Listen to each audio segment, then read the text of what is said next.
Bien bonjour, je m'appelle Hicham Abdelgawad.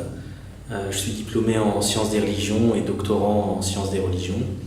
Donc j'étais professeur de religion islamique pendant 8 ans dans les écoles publiques. Et donc aujourd'hui, j'étais venu pour parler donc, du rapport entre islam et genre et surtout la question de la norme par rapport donc, à cette question de genre en islam. Pour moi, ce type de rencontre est quand même importante parce que ça permet de vulgariser un certain nombre d'éléments qui sont mis en lumière dans le monde académique, de les rendre accessibles à un grand public et aussi aux acteurs de terrain. Et donc, pour moi, c'est à chaque fois le premier pas vers des actions concrètes de terrain. Et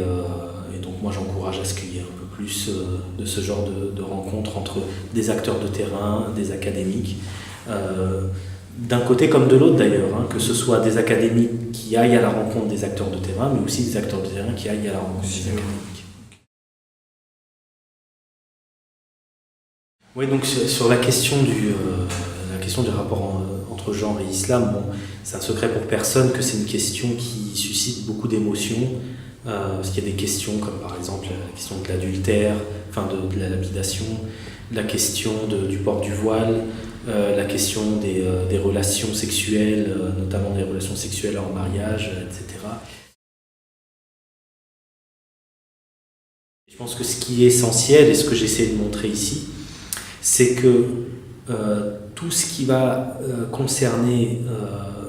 les normes qui vont réguler ce type de rapport sont toujours tributaires d'un imaginaire et d'un terrain. Et que l'imaginaire et le terrain du 7e siècle, de l'Arabie du 7e siècle, n'est pas le même que l'imaginaire et le terrain d'aujourd'hui. Et qu'il ne faut pas confondre des normes, même si elles sont issues du Coran, il ne faut pas confondre des normes qui faisaient sens au 7e siècle en Arabie, avec les normes qui doivent réguler nos rapports aujourd'hui au 21e siècle en Belgique. Et donc pour ça, il faut faire de l'histoire, il faut faire de l'anthropologie,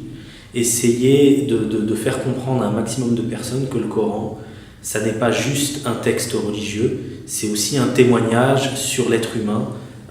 notamment sur les sociétés tribales au 7e siècle, et qu'on peut en tirer des choses à ce titre-là.